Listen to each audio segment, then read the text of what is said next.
Good evening, everybody. So today's session is for the RCC and some part of the concrete as well, because in the RCC concrete भी तो रहेगा ही, है ना. Introduction part में ही होता है वो. तो चलो स्टार्ट करते हैं. तो first question.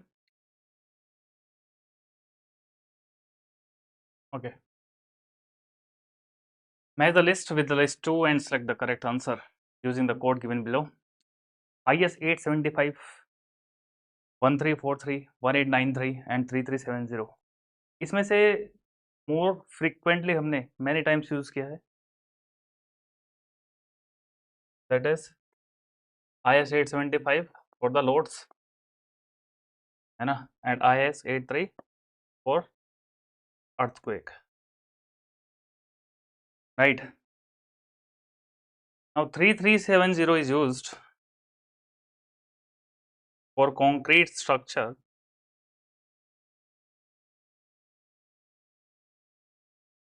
for storage of liquid. ठीक है, तो ये कोड शायद कम पढ़ा हो आपने.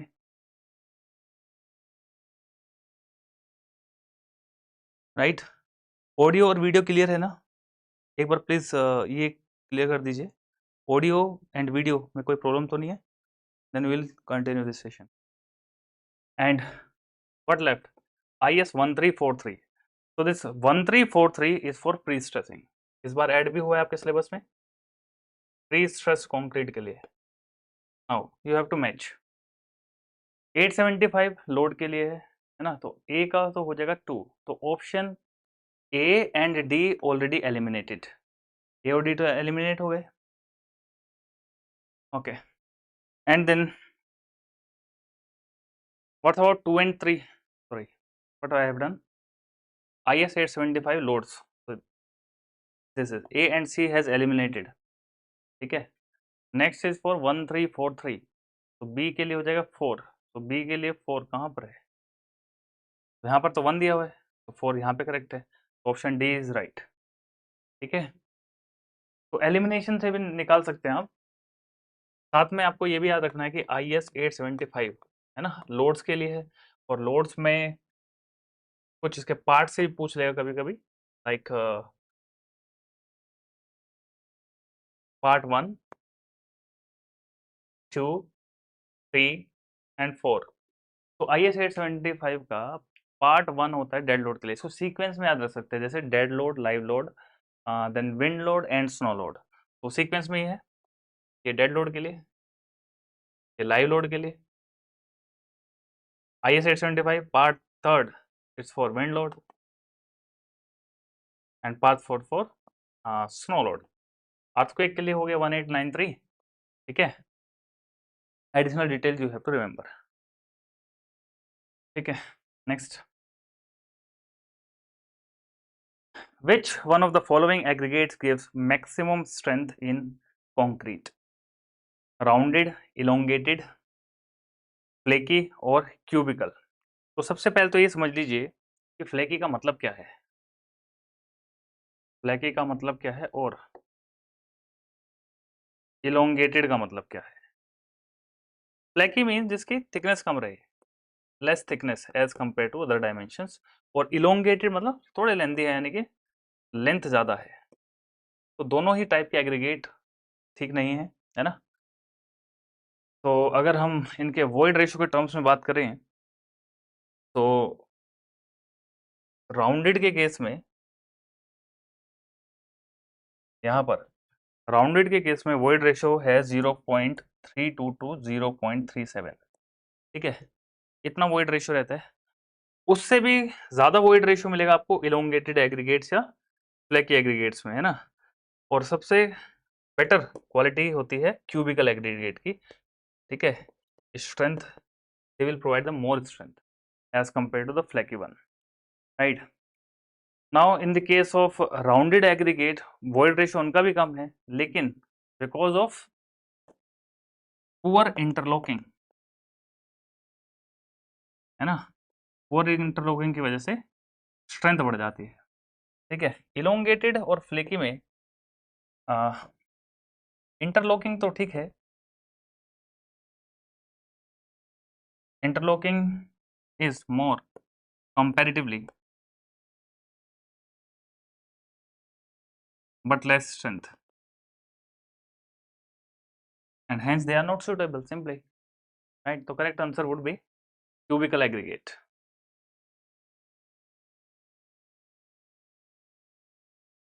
Now question number 3, consider the following statements. Entrainment of air in concrete is done so as to increase the workability, तो ऑब्वियसली इंक्रीज करेंगे क्या वर्केबिलिटी, एयर एंट्रेनमेंट, ये एडमिक्सचर का पार्ट है। एडमिक्सचर आपके रिटार्डर्स भी हो सकते हैं, एक्सेलरेटर्स भी हो सकते हैं, है ना, या वाटर रिड्यूसर्स भी हो सकते हैं। तो एडमिक्सचर का ही पार्ट है एंट्रेनमेंट, तो इंक्रीज करता है वर्केबिलिटी। और सेकंड, एयर एंट्रेनमेंट मिलाते कब है पता है आपको, जब हम ओपीसी मैन्युफैक्चर करते हैं तो ओपीसी के टाइम पे जब क्लिंकर का फॉर्मेशन होता है उसी टाइम पे एंट्रेंट ओपीसी क्लिंकर्स के टाइम पर ही इनके साथ ऐड करते हैं हम एयर एंट्रेंड मटेरियल।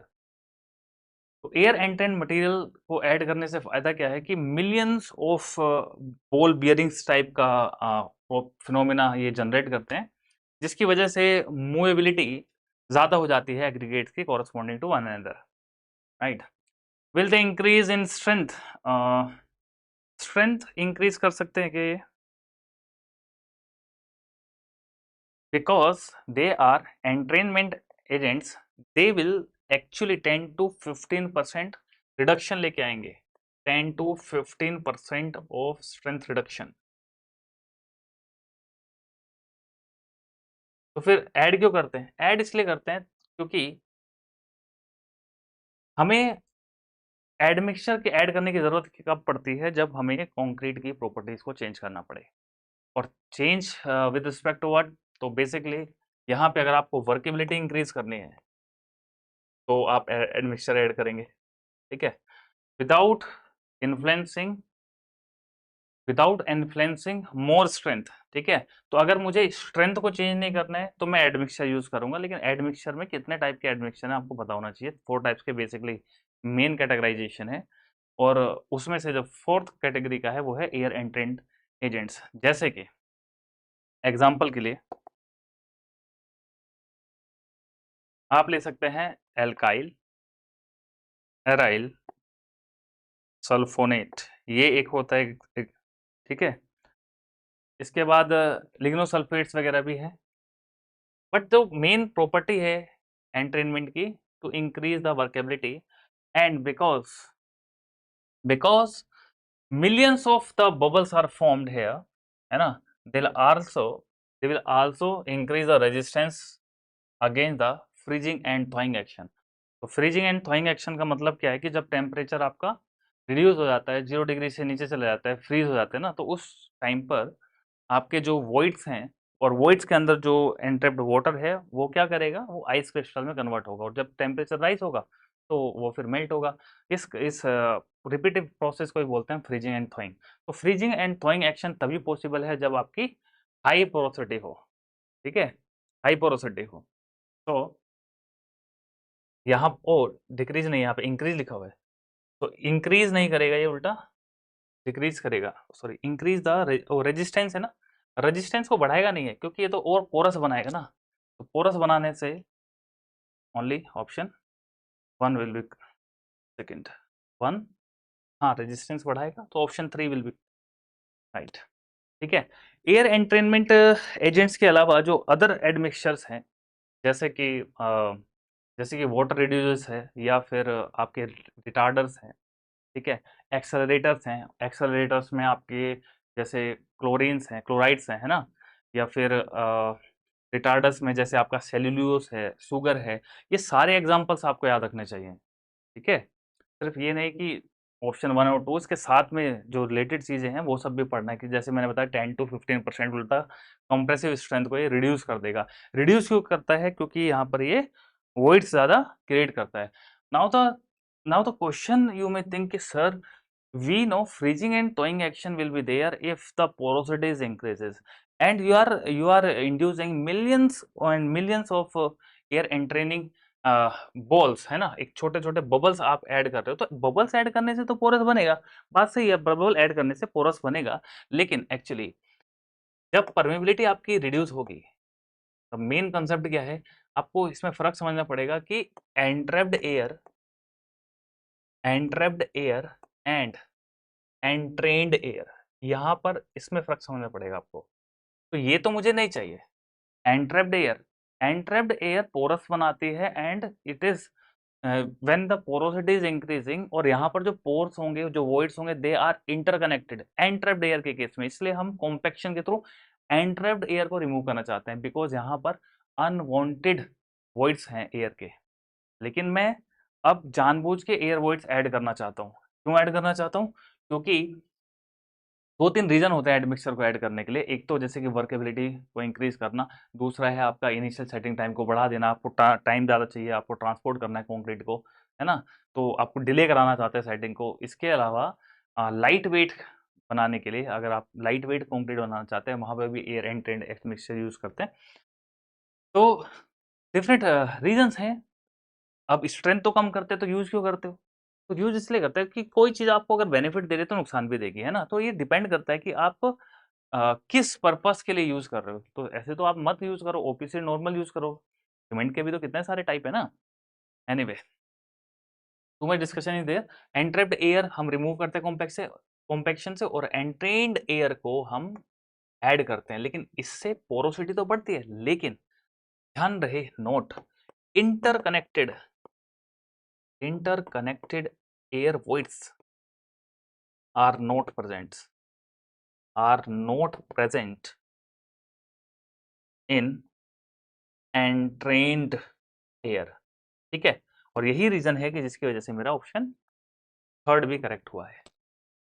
ठीक है, ये छोटी छोटी बारीक चीजें चीजें हैं, जिन छोटे छोटे एलिमेंट्स के ऊपर ही आपका क्वेश्चन का जो सॉल्यूशन है, आंसर है, वो गलत हो सकता है। ठीक है, next question number 4। Consider the following statements, admixture are added to concrete to increase its strength. अभी अभी मैंने डिस्कस किया है कि क्या एडमिक्सचर को ऐड करने से स्ट्रेंथ इंक्रीज होगी? उल्टा डिक्रीज हो जाएगी, है कि नहीं? Second, reduce heat of hydration, delay the setting of cement, और reduce the water cement ratio. Which of these statement is और आर करेक्ट? बताइए। स्ट्रेंथ तो इंक्रीज नहीं कर सकता, अभी अभी हमने डिस्कस किया। Reduce the water cement ratio, क्या ये सही है स्टेटमेंट? क्या ये वाटर सीमेंट रेशियो को रिड्यूस करेगा? एडमिक्सचर तो हम यूज ही करते हैं कि हमें water content, sorry, water cement ratio increase नहीं करना होता है ना। तो एडमिक्सचर ऐड करने से क्या वाटर सीमेंट रेशियो रिड्यूस होगा? क्या हीट ऑफ हाइड्रेशन रिड्यूस होगी? ये तो सही है। क्यों है सही? अरे, and delay the setting of cement, अभी अभी जस्ट मैंने अभी बताया आपको। इसके अलावा कुछ एडिशनल इन्फॉर्मेशन भी है ना, तो एक्स्ट्रा से वो मैं आपको लिखा देता हूँ यहाँ पे। इन शॉर्ट,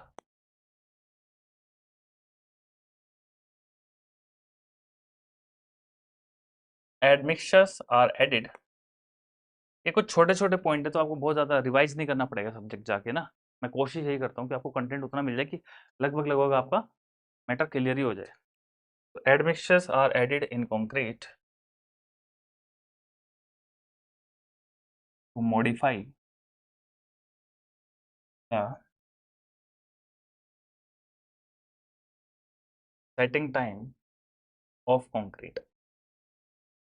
सेटिंग टाइम को मॉडिफाई करेंगे। मॉडिफाई करने का मतलब क्या है कि इसकी सेटिंग टाइम को हम चेंज करेंगे। अच्छा, चेंज करेंगे, क्या बढ़ा देंगे या कम कर देंगे? दोनों। तो बोला सेटिंग टाइम को मॉडिफाई करेंगे, चाहे आप चेंज में इंक्रीमेंट लाओ या डिक्रीमेंट लाओ। इसीलिए एडमिक्सचर्स हैं, उनका क्लासिफिकेशन है। से आप ले सकते हो retarders, accelerators, accelerators,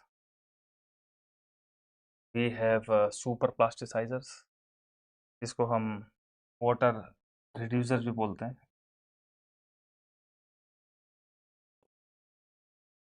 water diffuser. और फोर्थ वाला कैटेगरी जो मैंने बताया आपको, एयर एंड ट्रेंड एजेंट।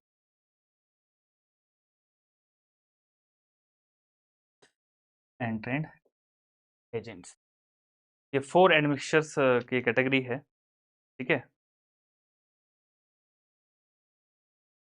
अब रिटार्डस के एग्जाम्पल पूछे जा सकते हैं ना, तो रिटार्डस के क्या एग्जाम्पल्स हो जाएंगे? ये हो जाएगा जैसे फर्स्ट कैल्शियम सल्फेट ले सकते हो आप, CaSO4 in short, calcium sulphate.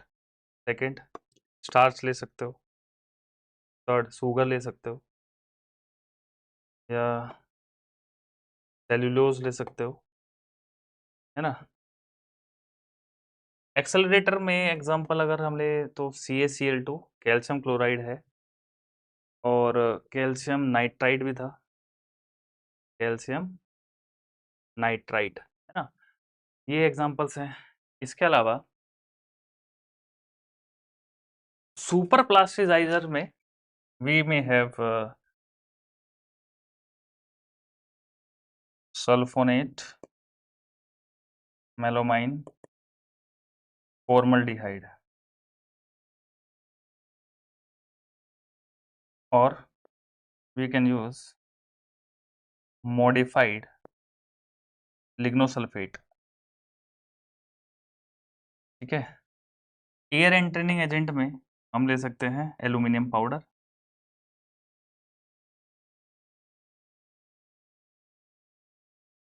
या फिर हाइड्रोजन पर ऑक्साइड, हाइड्रोजन पर ऑक्साइड, या फिर नेचुरल वुड रेजिन, है ना। अभी एग्जांपल क्यों लिखा रहा हूँ, क्योंकि भाई एग्जांपल पे एमसीक्यू बनते हैं। एक एमसीक्यू से हमें काफी कुछ हिट करना है ना, काफी कवर करना है, तो इनके एग्जांपल्स के भी एमसीक्यू बन सकते हैं, ठीक है। ऑल राइट, तो ऑप्शन क्या हो जाएगा? 2 एंड 3। कुछ स्टूडेंट्स ने आंसर भी किया है, ठीक है। Then question number 5, the use of super plasticizer as admixture increase the compressive strength, increase कर देगा क्या कंप्रेसिव स्ट्रेंथ को? तो अभी हमने जाना है कि यार इंक्रीज तो करते नहीं है स्ट्रेंथ को ये। Permits low water cement ratio, thereby strength is increase, reduce the setting time of the concrete and permits lower cement ratio. दोनों बार एक ही आ गया क्या? Thereby strength is increase, 2 और 4 तो सेम ही हो गया, है ना। एक्चुअल 2 इज करेक्ट है, और यहाँ पर additional information as per Abrams law, है ना, as the water cement ratio increases strength is decreases, यानी water cement ratio is inversely proportional to the strength of concrete. Got it? Option D is correct, because if workability आप increase करना चाहते हैं तो आप admixture add कर रहे हैं, है ना। लेकिन वाटर सीमेंट रेशियो रिड्यूस हो रहा है, और वाटर सीमेंट अगर रिड्यूस हो रहा है तो यहाँ पर तो उल्टा केस है ना, वाटर सीमेंट रेशियो क्या कर रहा है, रिड्यूस कर रहे हैं, तो स्ट्रेंथ क्या हो जाएगी, बढ़ जाएगी। That's why permits lower water cement ratio, thereby strength and increase, strength is increased. Now the question is how the water cement ratio is decreased, because actually water is added to increase the workability, है ना, that is the perception। कि हम क्या करते हैं कि ज़्यादा plastic concrete करना है तो आप वाटर ऐड कर सकते हैं, लेकिन वाटर ऐड करने के काफ़ी सारे नुकसान भी हैं, जैसे ब्लीडिंग है, सेग्रीगेशन है ना। तो इन सब प्रॉब्लम्स को अवॉइड करने के लिए हम क्या करते हैं, सुपर प्लास्टिसाइजर्स या फिर वाटर रिड्यूसिंग एजेंट्स यूज़ करते हैं। सुपर प्लास्टिसाइजर काम क्या करते हैं कि ये ज़्यादा ज़्यादा वर्केबिलिटी देते हैं एट लो वाटर कंटेंट, ठीक है। तो उसके पीछे कुछ थ्योरीज भी है, वो क्लास का पार्ट है, वो काफ़ी लंबी चौड़ी थ्योरीज है ना, 5-6 एक्सप्लेनेशंस हैं। एनीवे फिलहाल के लिए option D is correct. Now देखा, क्वेश्चन नंबर 6 में अभी जो मैंने एग्जांपल्स लिखाए हैं वो जानने इसलिए ज़रूरी है क्योंकि अभी आप देख सकते हो कि इस टाइप के क्वेश्चंस भी बनते हैं, है ना। तो क्या आप इसको हिट कर सकते हो क्या? अब मैं एक बार के लिए स्लाइड और दिखाता हूँ आपको, तो मैंने एग्जांपल सीखे थे बेटा, याद करने पड़ेंगे, ठीक है। इनको लिख लेना, अभी नहीं तो बाद में। ठीक है, इसका पीडीएफ मैं ज़रूर दे दूंगा। वैसे मैं पीडीएफ अवॉइड कर रहा हूँ देना, क्योंकि स्टूडेंट फिर पढ़ता नहीं है। पीडीएफ मिल जाएगा वहीं से, बस ए का बी और बी का सी उतना ही जानना होता है। देख लिए आपको टेबल टेबल को देखना, इसलिए अच्छे से देख लो इन एग्जांपल्स को। Done, now try this question.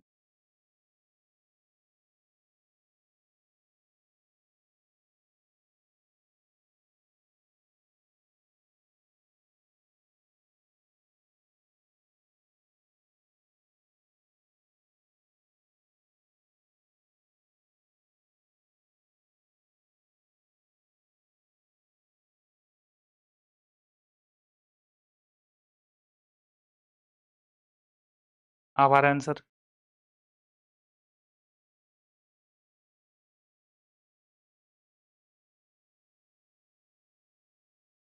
Calcium लिग्नोसल्फोनेट water reducer है, मैच कर लेते हैं, या फिर ऐसे लिख लो, ए का तो 4 आ गया है। एल्यूमिनियम पाउडर अभी अभी लिखाया था, एयर एंड ट्रेनर है। बी का हो गया कितना, 3। अब ये देख लो कि A4 और B3, अगर और भी याद नहीं है तो A4 और B3 कहाँ पे मैच कर रहे हैं। A4 आया तो ये तो कैंसिल हो गया, इन दोनों में से बस बी को ही देखना था कि अभी एल्यूमिनियम पाउडर तो बहुत आसानी से याद रख सकते हैं ना, एयर एंड ट्रेंड है, तो इतना देखने से बाकी ऑप्शन देखने की भी जरूरत नहीं है। ऑप्शन बी इज करेक्ट ना, इसलिए आसपास का पढ़ना बहुत ज़रूरी होता है। Option B is correct. एक स्टूडेंट का आंसर आया सिर्फ, चलिए कोई नहीं, फिर से एक बार वो ट्राई कर सकते हैं। अरे अब सेम टाइप का ही क्वेश्चन है, करो ट्राई, जल्दी जल्दी आंसर करो क्योंकि क्वेश्चन बहुत कवर करना है। 75 क्वेश्चन है, स्लाइड में 50 कवर करेंगे और फिर 5 मिनट का ही ब्रेक लेके, क्योंकि अपलोड करना पड़ेगा नेक्स्ट पीडीएफ को, तो फिर 5 मिनट का ब्रेक करके फिर वो क्वेश्चन कर। आ पा रहा है आंसर किसी का?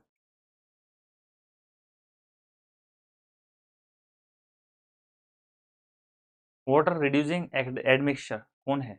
लिग्नोसल्फेट है, ये का तो आ गया 3। एयर एंट्रेनिंग एजेंट विंसोल रेजिन, चलो आपने नहीं पढ़ा, मान लेते हैं, मान लेते हैं नहीं पता चल पा रहा है यहाँ से। Option C super plasticizer, sulphonate, melamine, formaldehyde, अभी तो बताया था देखो, है ना सुपर प्लास्टिसाइजर। तो मान लेता हूँ मैं कि अगर सारे याद नहीं हो पाएंगे केमिकल, एक तो याद होगा ना ये सुपर प्लास्टिसाइजर अभी, तो ए का 3 पता चल गया, लेकिन बी नहीं पता कर पा रहे, और सी का 1 पता चल गया मुझे। डी का क्या है, आई डोंट नो। डी को देखो, accelerator, accelerator initial setting time को कम करने वाला, कैल्शियम क्लोराइड, ये भी पता होता है।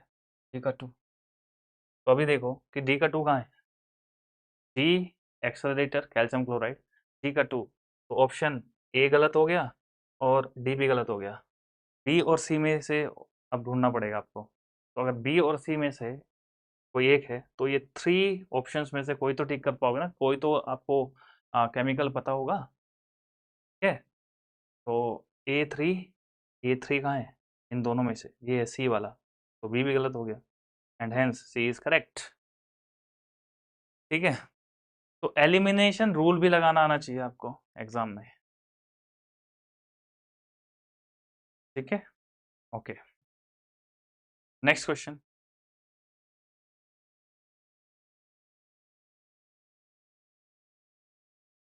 चलिए, water is the approximately what is the approximate ratio of the strength of cement concrete at 7 days to that of 28 days? 28 days पे तो 99% अचीव हो जाता है, इसलिए 28 डेज पे हम कंक्रीट को टेस्ट करते हैं ना। तो 28 डेज के रिस्पेक्ट में 7 डेज का स्ट्रेंथ कितना है? तो ये तो मुझे पता है कि ये लगभग लगभग 65% आने वाला है, तो ऑप्शन तो बी हो गया। लेकिन इसके अलावा अगर 1 डे का पूछ ले, 3 डेज का पूछ ले तो एक टेबल आप याद रख लीजिए। वैसे आसान ही है याद रखना।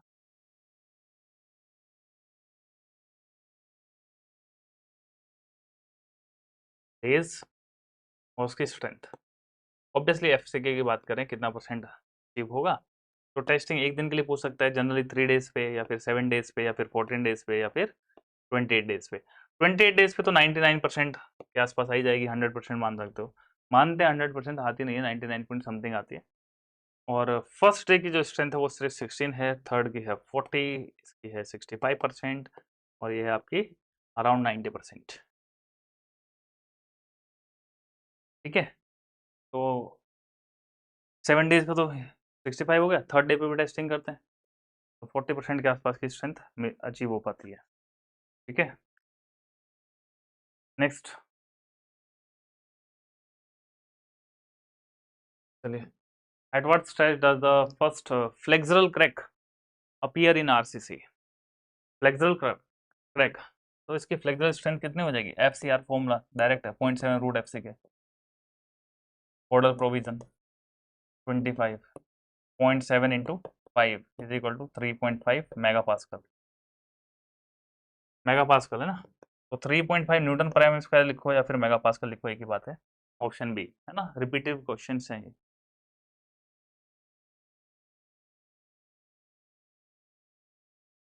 Okay, question number 10।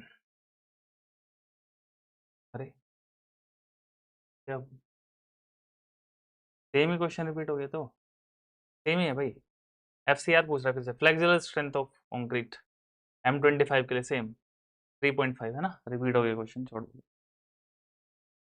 हाँ, as per IRC 456 which one of the following correctly express the modulus of elasticity of concrete? Option नहीं दिखाई दे रहे आपको, मैं लिख देता हूँ।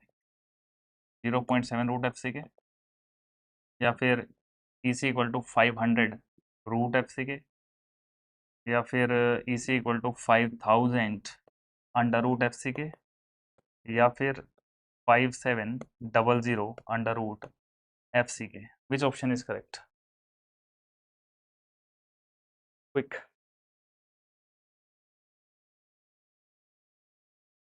बताइए, रिस्पॉन्स कीजिए।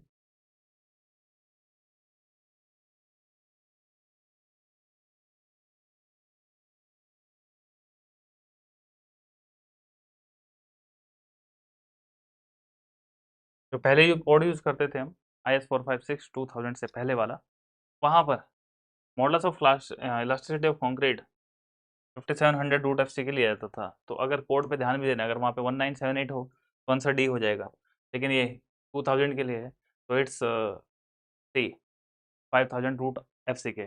और ध्यान रहे, it is the static static short term modulus of elasticity है।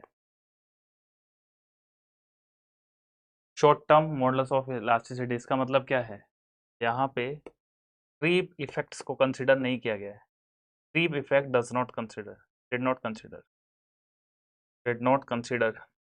अगर आप क्रीप इफेक्ट को कंसिडर करते हैं तो उसको हम बोलते हैं फिर long terms of modulus of elasticity of concrete, ECL। वो कैसे निकालते हैं? Short term modulus of elasticity 1 plus theta.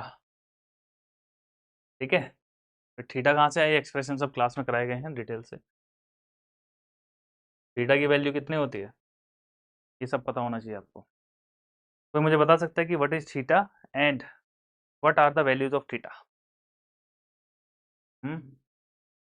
Creep coefficient तो है ये, इसकी वैल्यू बता दीजिए अब मुझे बस।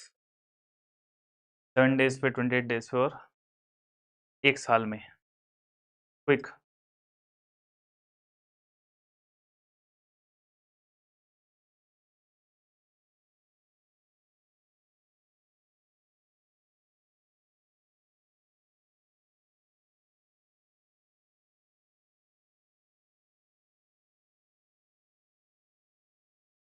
नोबडी।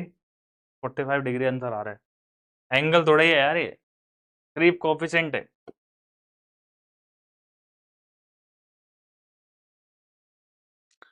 7 डेज पे और 28 डेज पे एंड आफ्टर 1 ईयर। तो ये वैल्यू है 2.2, 1.6, 1.1 है ना। ये वैल्यू है थीटा यानी कि क्रीप कोएफिशिएंट की long term models of elasticity के लिए। ठीक है, सिर्फ ये नहीं, यही आएगा, ये भी आ सकता है, ये भी आ सकता है भाई, ये भी आ सकता है, सब आ सकता है, सब पता होना चाहिए। Now, which one of the following predicts the effective modulus of elasticity of concrete? Options are 1 plus 2 के टर्म्स में दिया हुआ है ऑप्शंस में, EC 1 plus 3 times of Q, EC 1 plus 2 times of Q, EC 1 plus 5 times of Q. Which option is correct? Where EC is short term modulus of elasticity और अगर theta ही देना था तो Q क्यों दिया है, इसको आप क्यों मान लो। ठीक है, and Q is the ultimate creep coefficient. तो अभी अभी तो देखा हमने, EC 1 प्लस थीटा या 1 प्लस Q हो जाएगा आंसर। ठीक है, तो ये आगे ही मैंने आपको एक्सप्लेन कर दिया। Next question, long term elastic modulus options 5000 root FCK by 1 plus theta, 50,000 root FCK 1 plus theta, 5000 FCK 1 plus theta under root theta and 5000 under root FCK root over 1 plus theta. अरे जिसको पता है वो तो directly बता ही देगा ना यार, ये क्या लिखा है, ये EC नहीं लिखा है क्या, ये 5, ओ सॉरी 50,000 लिखा है ना, सॉरी सॉरी सॉरी, ये यहाँ पे देखो ये क्या लिखा हुआ है ऊपर, EC है ना, EC modulus of elasticity of concrete 5000 under root FCK दिया है। तो यही है आपका EC बाई 1 प्लस थीटा, यही होता है long term. Long term ECL लिखते हैं लॉन्ग टर्म के लिए, तो ऑप्शन ए करेक्ट हो जाएगा। Got it?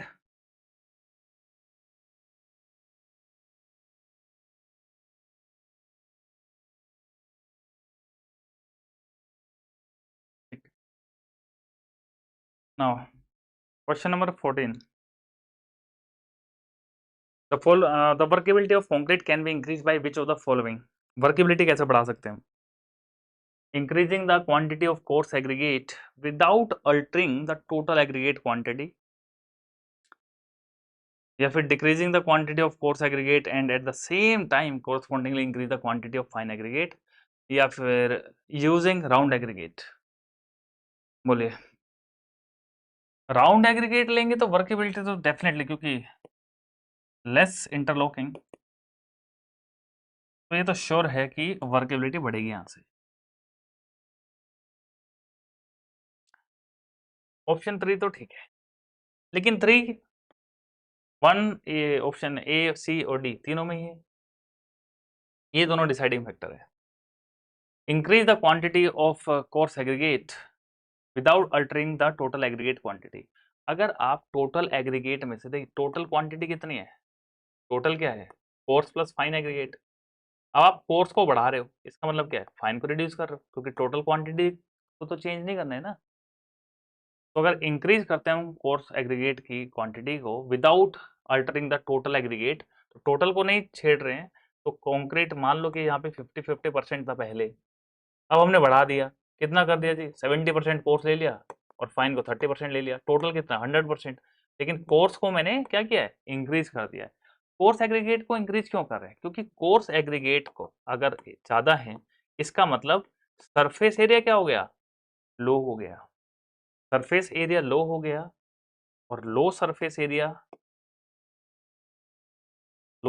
Area means more free cement sand matrix.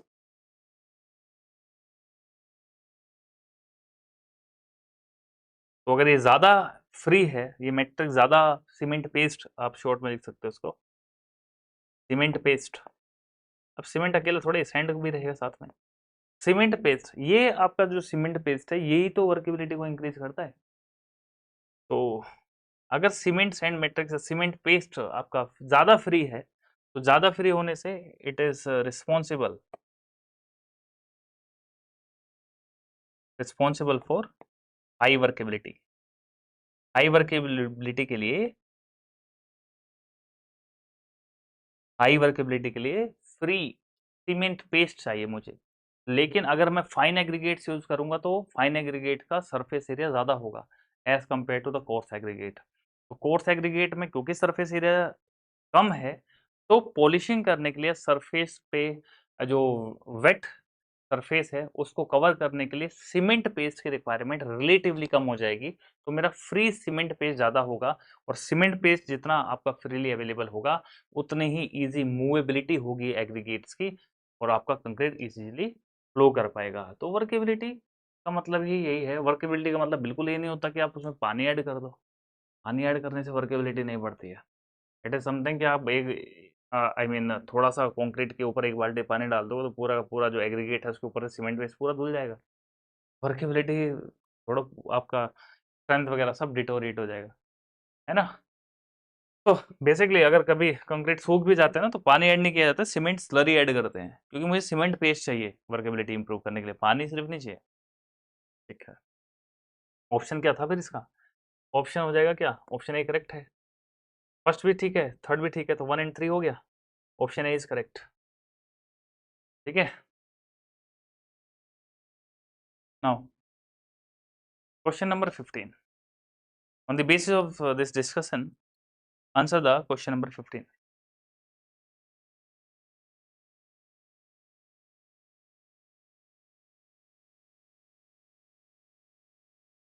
Which factor influence the workability of concrete without sacrificing strength? इस strength को बिना change किए।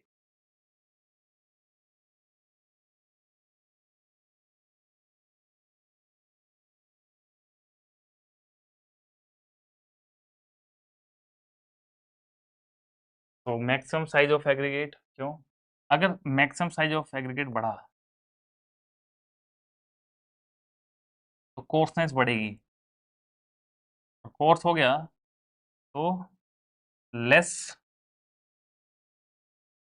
वेटेड एरिया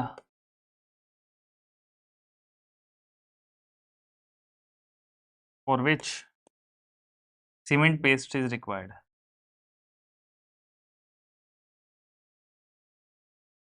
है ना। तो ये भी करेगा। And shape of coarse aggregate,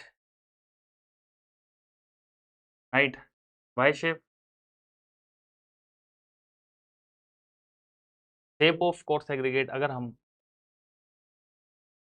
rounded shape लें तो वर्केबिलिटी क्या हो जाती है? बढ़ जाती है। लेकिन दिक्कत क्या है? इंटरलॉकिंग कम है जिसकी वजह से स्ट्रेंथ क्या हो जाएगी? रिड्यूस हो जाएगी, राइट। तो विच ऑप्शन इज करेक्ट?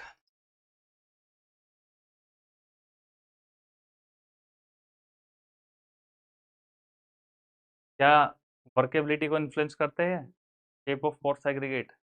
यस करते हैं।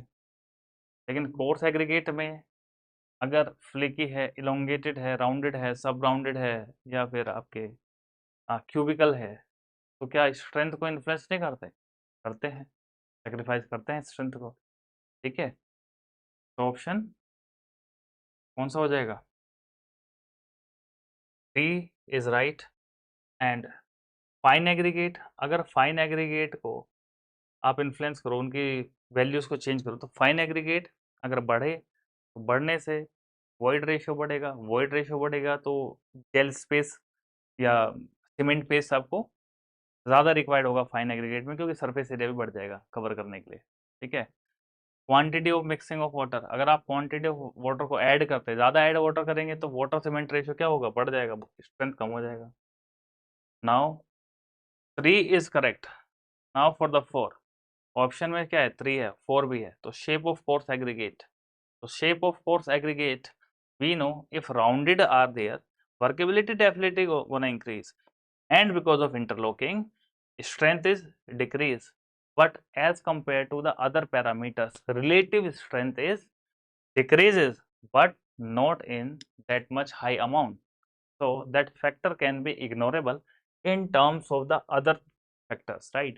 So for multiple choice questions, you have to go like this, 3 and 4. ठीक है,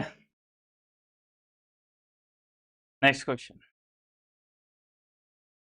तो ये भी तो आपको याद रखने वाली चीज है, स्लम्प, स्लम्प की values. Try to answer it, question number 16। For different construction work, this type of slump values are required. So first, for the hand compaction of heavily reinforced sections, low workability is required.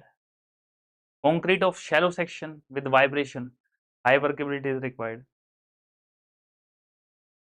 बताइए। तो कुछ details में लिख देता हूं, जैसे कि पहला, मतलब आपको उधर देखना नहीं है, पहले आप ये समझना है कि हमें क्या याद होना चाहिए था ऐसे क्वेश्चंस को हिट करने के लिए।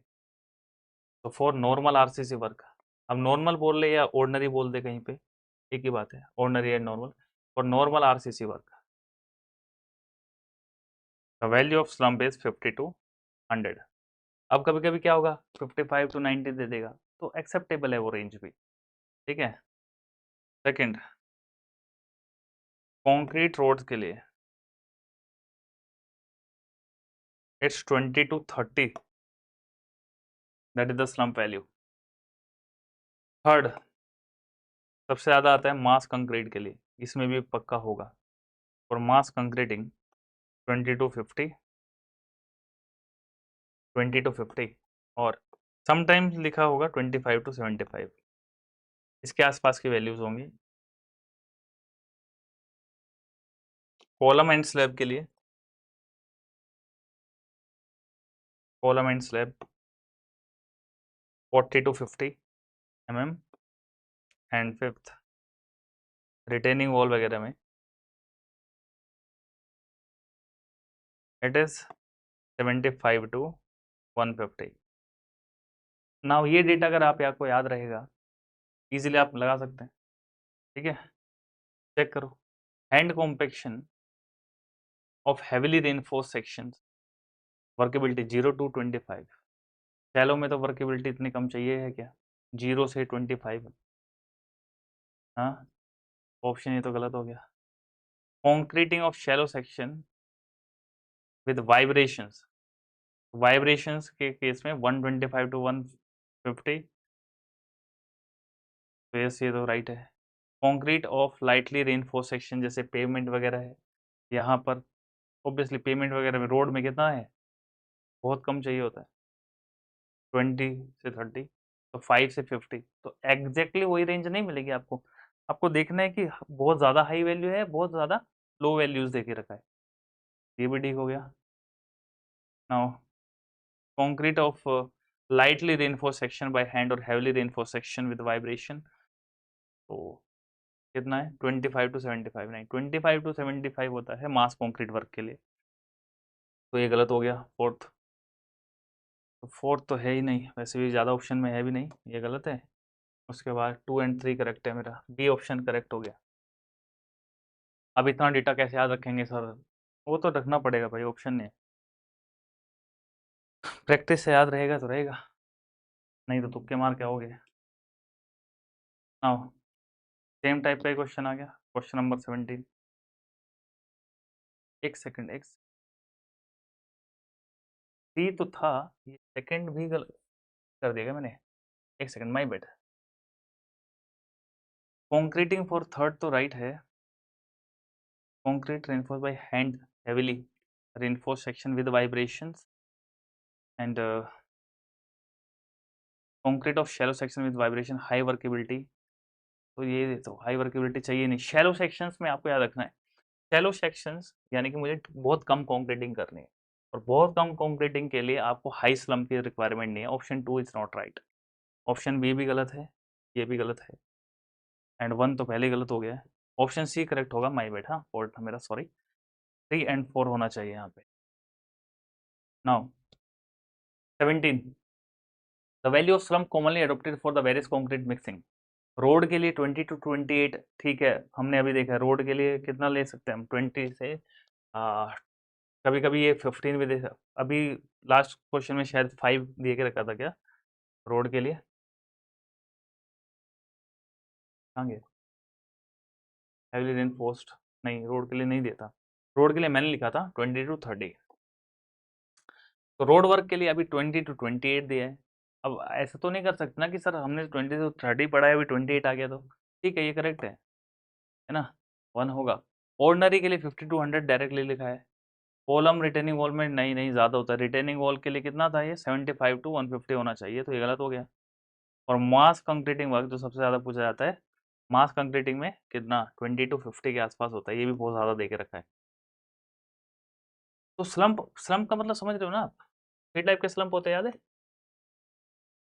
True, share and collapse slump. और वो भी याद रखना था हमें, स्लम्प कौन, कैसे याद रखते थे, आसान था, 100, 200, 300 mm में ऑब्वियसली डायमेंशंस, 1 and 2 ही ठीक है इसका तो। Question number 18,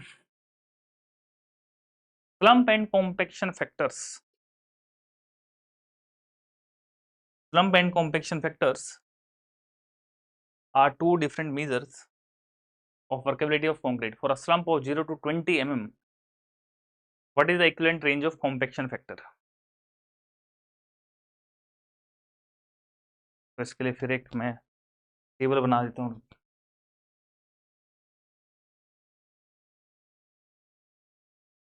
you have to remember this table.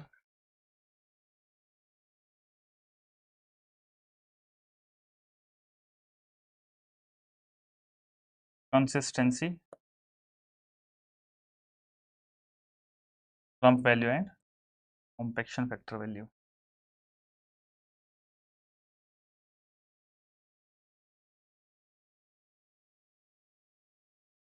ये सब आपके नोट्स में है, moist earth, very dry, dry, plastic, semi liquid,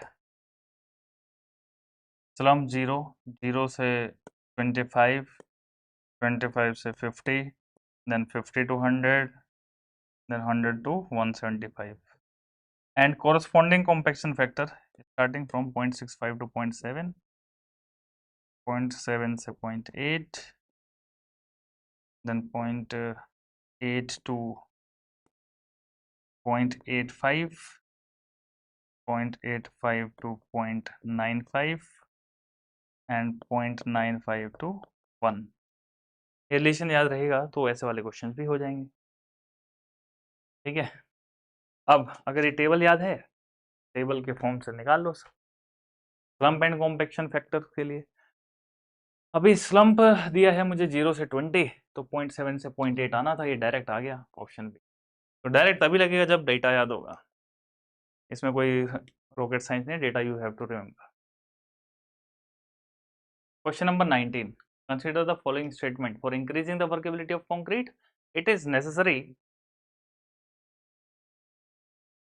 to increase the quantity of cement, decrease the quantity of sand, alter the proportion of fine and coarse aggregate, decrease the quantity of water, or use of angular aggregate। बताइए, देखिए one by one discuss करें, हमें क्या करना है, workability बढ़ानी है, और वर्केबिलिटी को इंक्रीज करने के लिए हमें क्या चाहिए, फ्री सीमेंट पेस्ट चाहिए। तो free cement paste,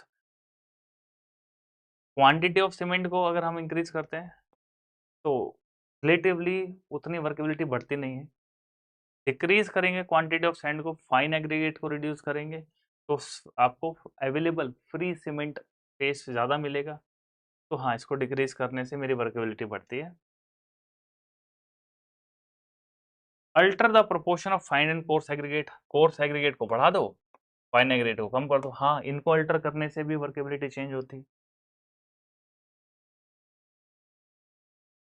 decrease the quantity of water, water को कम करेंगे तो नहीं, वाटर तो थोड़ा रिक्वायरमेंट होती है।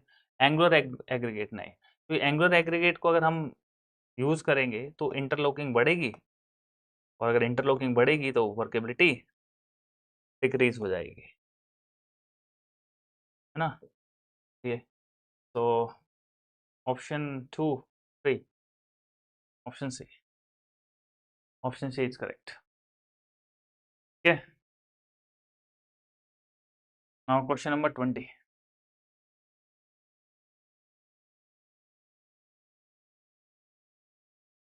अब ये सारे के सारे टेस्ट पढ़ाए हुए हैं, ध्यान से नहीं पढ़े होंगे तो तकलीफ होगा अभी। स्लम्प टेस्ट, स्लम्प की वैल्यू देखिए, ये तो टाइम है ना, तो टाइम, ये तो स्लम्प नहीं हो सकता है, और पॉइंट्स में भी स्लम्प की वैल्यू नहीं आ सकती, नहीं आ सकती ना पॉइंट्स में स्लम्प की वैल्यू। अच्छा, 300 to 500 का रेंज का स्लम्प हो सकता है क्या, है स्लम्प हो सकता है क्या 500 के रेंज का? आपकी हाइट ही कितनी है, मैक्सिमम 300 है, तो 500 कैसे हो जाएगा? तो स्लम्प टेस्ट, तो एप्रोप्रिएट तो यही मेजरमेंट हो सकता है मेरा, 75 to 125, है ना। अच्छा, यानी एक ऑप्शन में आएंगे 2, तो इसकी वजह से ये भी गलत और ये भी गलत।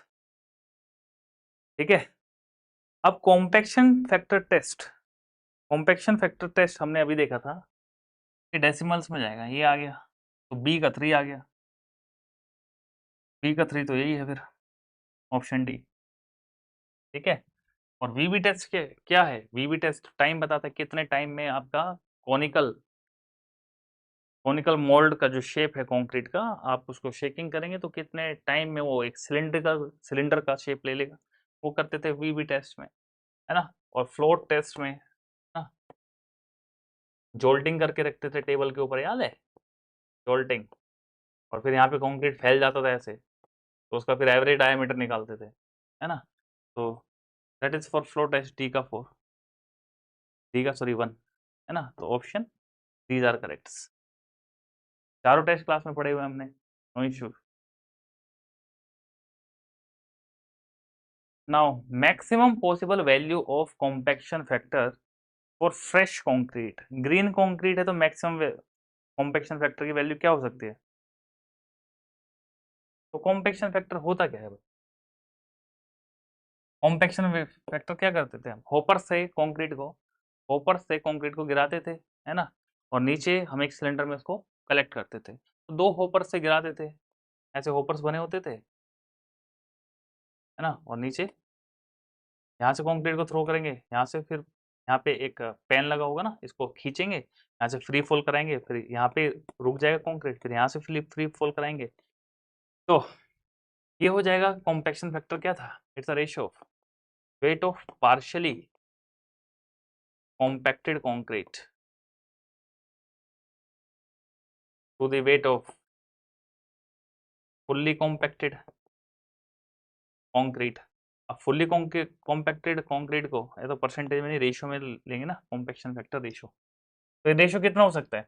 अगर फ्रेश कंक्रीट है, ग्रीन कंक्रीट है, तो जितना भी आप इसको हैंड से कॉम्पैक्ट करो या डायरेक्टली को फ्री फॉल कराओ, तो ये मैक्सिमम कितना हो सकता है, तो मैक्सिमम कितना हो सकता है, मैक्सिमम वैल्यू तो न्यूमरेटर का डिनोमिनेटर सेम हो सकता है, 1 से इंक्रीज हो सकता है क्या है, पार्शली कॉम्पैक्टेड कभी भी, पार्शली कॉम्पैक्टेड कभी भी आपकी फुल्ली कॉम्पैक्टेड से ज़्यादा नहीं हो सकती, 1 से तो कम ही होगी वैल्यू, तो 1 से कम होगी तो ये तो वैसे ही गलत है, देखते ही मालूम हो गया।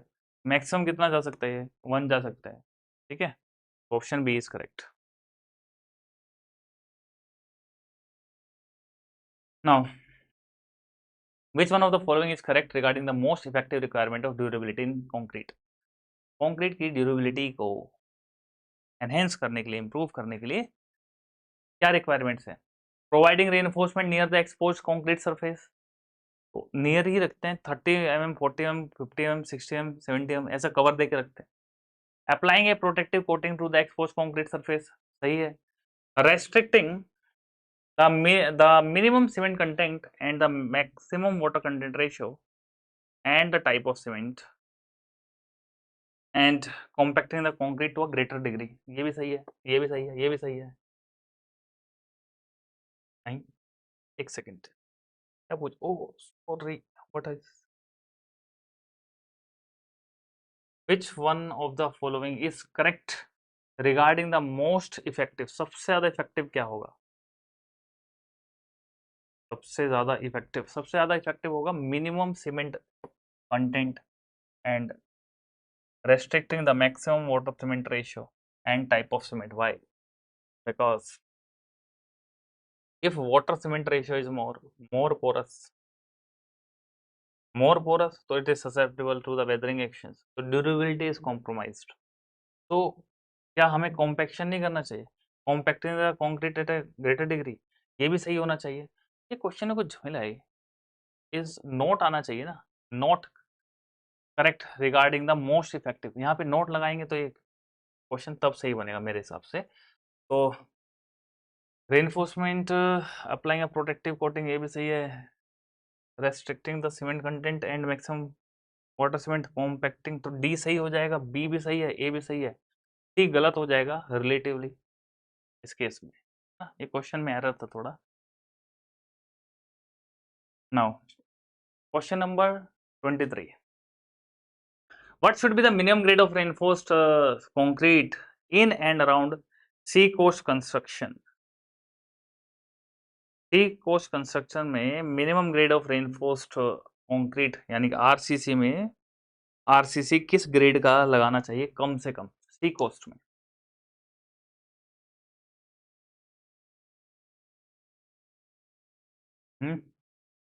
तो देखो, अगर माइल्ड, सॉरी, अगर प्लेन कंक्रीट यूज करेंगे तो लगेगा M20, और आरसीसी यूज करेंगे तो लगेगा M30 कम से कम। Option B is correct. ठीक है, क्यों ऐसा? क्योंकि जब कंक्रीट मेरा सी कोस्ट के आसपास होता है तो सीवियर कंडीशन में चला जाता है ना, तो आपको एक्सपोजर कंडीशंस भी पता होनी चाहिए थी, है ना। कितनी एक्सपोजर कंडीशन थी? माइल्ड, मॉडरेट, ये एक्सपोजर कंडीशन लिख रहा हूँ मैं यहाँ पे, mild, moderate, severe, very severe and extreme. और अगर प्लेन की बात करूँ मैं तो कोड ने माइल्ड के लिए तो कुछ भी लिखा नहीं है, यहाँ पे है आपका M15, सीवियर में M20, वेरी सीवियर में भी M20 और एक्सट्रीम में M25। लेकिन अगर आप आरसीसी यूज़ करेंगे, आरसीसी में कोड ने बहुत आसानी से इसको 20, 25, 30, 35, 40 याद रहेगा, 5 का इंक्रीमेंट दे दो, क्योंकि आरसीसी में हमें पता है कि 20 से M20 से कम यूज़ नहीं कर सकते हम, है ना, रेनफोर्समेंट कॉन्क्रीट के लिए। तो M20 तो कम से कम मुझे लगाना पड़ेगा। हाँ, प्लेन कॉन्क्रीटिंग में कोई स्टेटमेंट नहीं दिया है कोड ने, तो उसके लिए कुछ भी, इसलिए ऐसे खाली छोड़ देते हैं जब मेंशन नहीं है कुछ। तो क्योंकि इसने मुझे रेनफोर्स वाला पूछा है, रेनफोर्स कंक्रीट, इसलिए M30 लिखा है मैंने। अगर यहीं पे सिर्फ कंक्रीट पूछता तो the answer may be M20।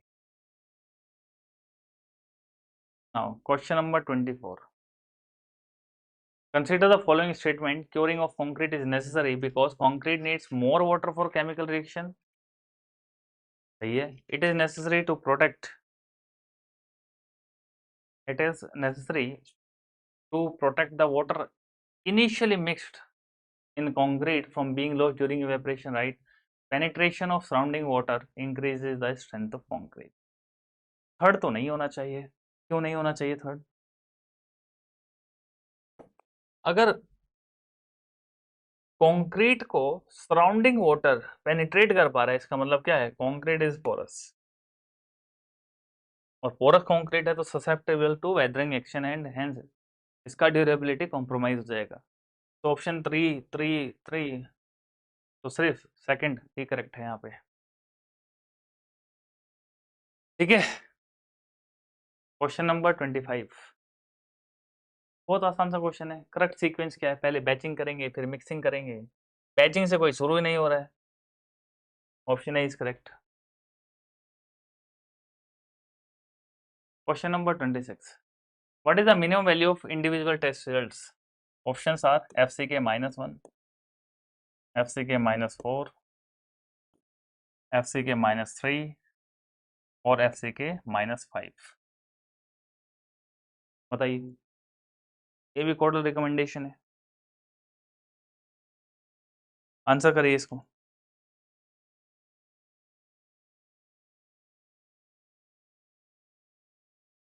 Quick.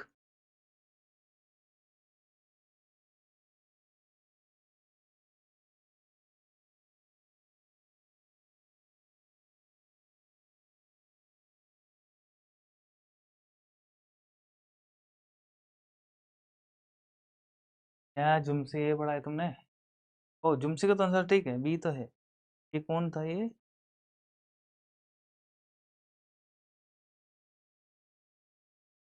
और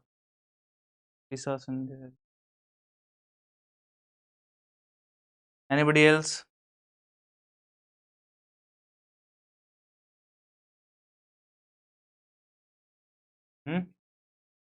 minimum value of IDR FCK -3 है ना।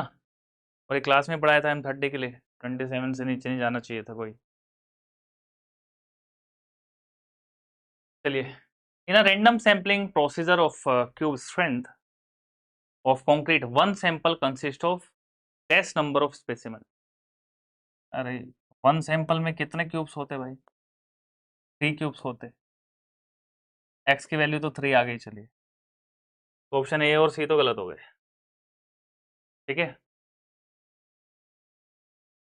These specimens are tested at 28 days। ठीक है, 28 डेज पे ही इनकी टेस्टिंग होगी। Average strength of these X specimens is considered as test result of the sample. हाँ, इन 3 टेस्ट पे, इन 3 क्यूब्स पर हम लोग टेस्ट करते हैं और इसी की एवरेज स्ट्रेंथ को हम उसकी स्ट्रेंथ मान लेते हैं। Okay, provided the I individual variation in the strength of specimen is not more than, plus minus कितना होता है? 15% होता है। प्लस माइनस 15%, तो y हो गया 15। The value of x and y, simple से 10 3 and 15, FCK -3 and plus minus 15% का वेरिएशन। तो इसीलिए आपको वो स्टार्टिंग में कॉन्क्रीट को जब पढ़ाया था तो RCC को सॉरी पढ़ाया था तो इंट्रोडक्शन में 4 दिन गए थे। 0.85 of F to 1.15 of F। ठीक है, या FCK लिख लो।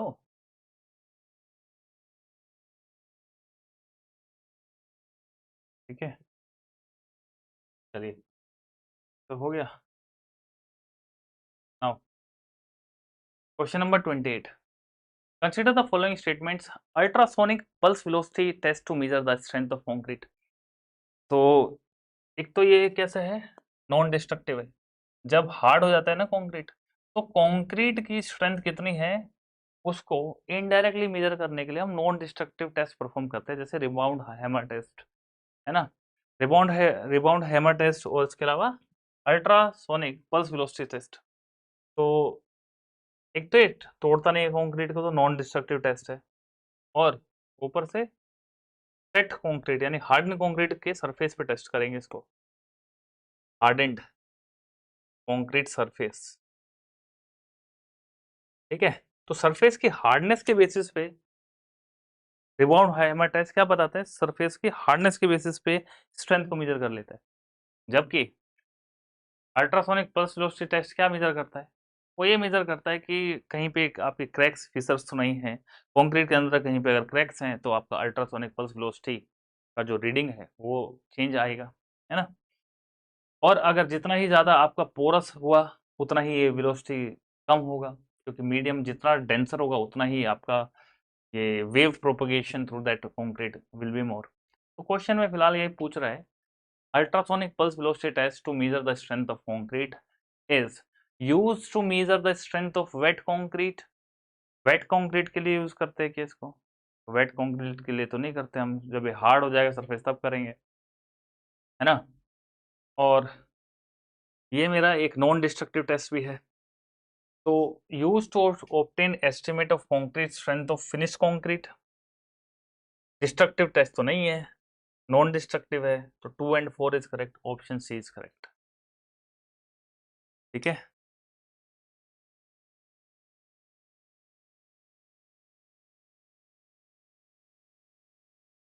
Next question, which of the following test compares the dynamic modulus of elasticity of sample of concrete? Compression test, ultrasonic pulse velocity test, Pritt test या tension test? Obviously ultrasonic pulse velocity test ही आपका dynamic modulus of plasticity. और dynamic modulus of plasticity क्या है? Concrete के static static modulus of plasticity से ज्यादा होगा dynamic modulus of plasticity,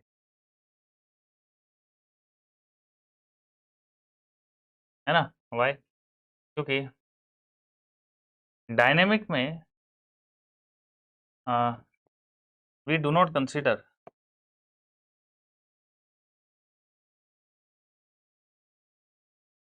the effect of creep.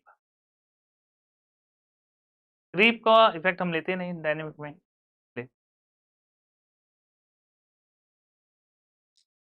ठीक है, नाउ क्वेश्चन नंबर 30,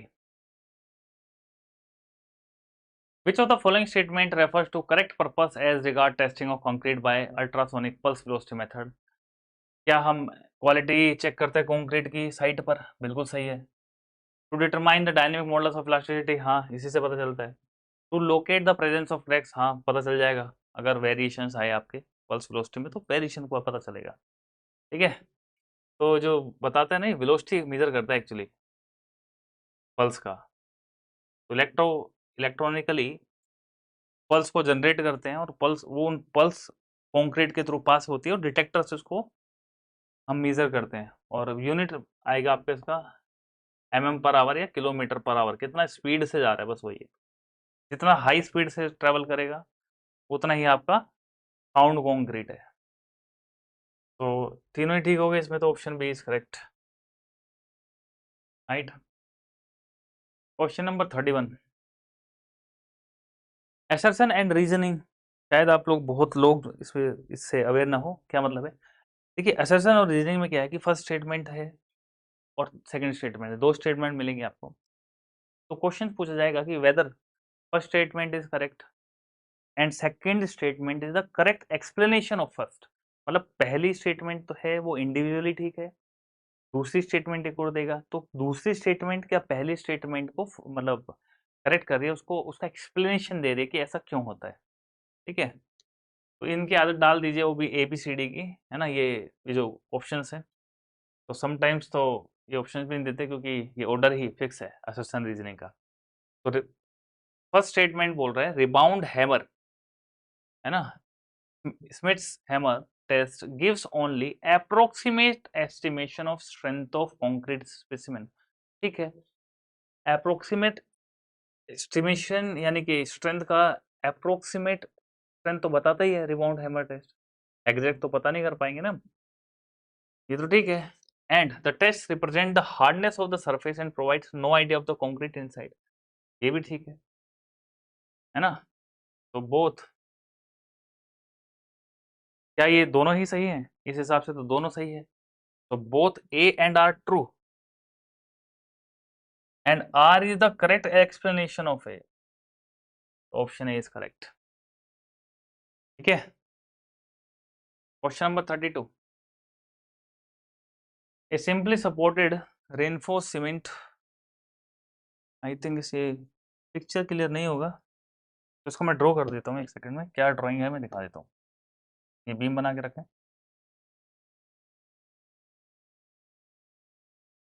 और यहाँ पे 250 mm का विड्थ है और डेप्थ दे के रखा है 400 mm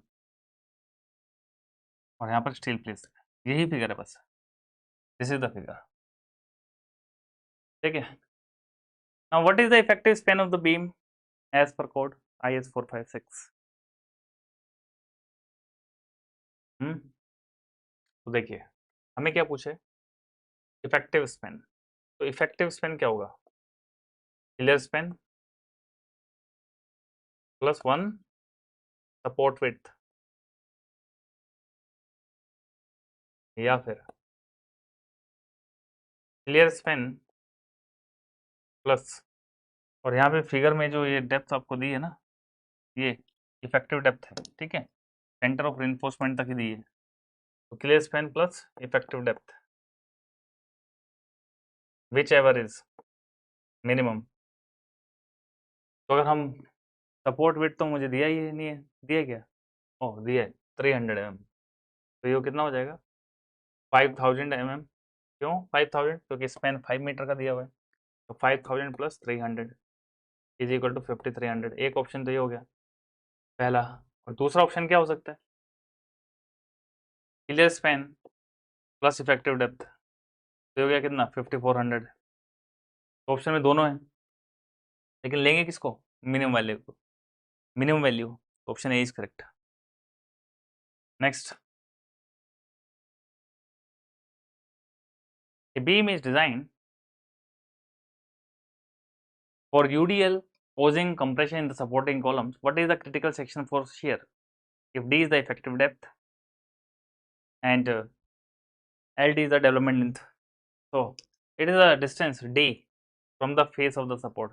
ये डायरेक्टली कोडल रिकमेंडेशन है, और क्लोज नंबर होगा इसका शायद 22.6.2.1, राइट, ठीक है। पेज नंबर तो शायद याद नहीं है अभी, 22.6.2.1 है, कोड में जाके देख लेना। So it is at the face of support, D distance from the face of support. Question number 34. A T-beam roof section has the following particulars. निकालना क्या है, effective flange width. Effective flange width क्या हो जाएगी, this is a T beam, और यहाँ पे पूछा है BF का वैल्यू, और कोड में पेज नंबर 37 पे चले जाना, तो वहाँ पे दिया है BF कितना होना चाहिए, L0/6 plus VW plus 6DF होना चाहिए। What is L0, centre to centre distance, that is the effective span 3000 mm by 6 plus width of rib, this is BW भाई, this is depth of flange, ठीक है। तो width of rib 300 plus 6 time of depth of flange 100, solve कर लो, 6 5 जा 30 plus 300 plus 600,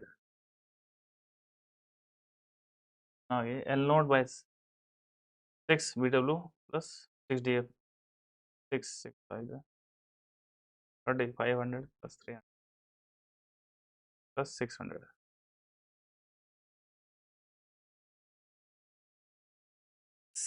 800 3 800 800 L0 upon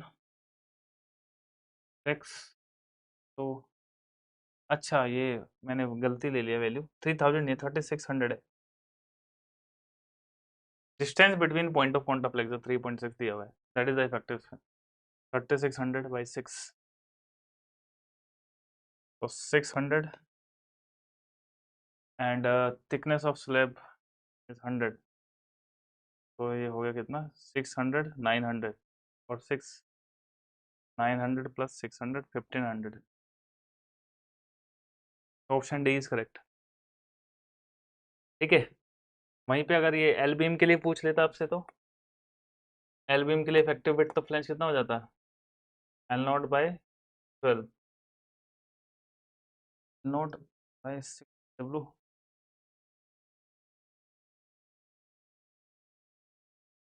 plus BW plus 3DF, ठीक है।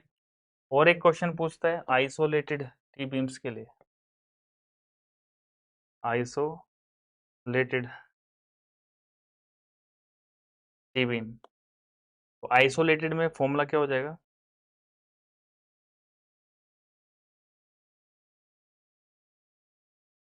अरे यार I have not seen the data actually, I am sorry guys, I was in hurry, मैंने गलत ले लिया, इफेक्टिव स्पैन बीम का 6 मीटर दिया हुआ है, हाँ माई बैड, माफ करना यार, 6000 दिया हुआ है ऑलरेडी, 6 प्लस BW कितना, मैं लिख देता हूँ फिर से formula, L0 upon 6 plus BW plus 6DF, effective Spain 6 दिया है, मैंने रॉन्ग डेटा पढ़ लिया था।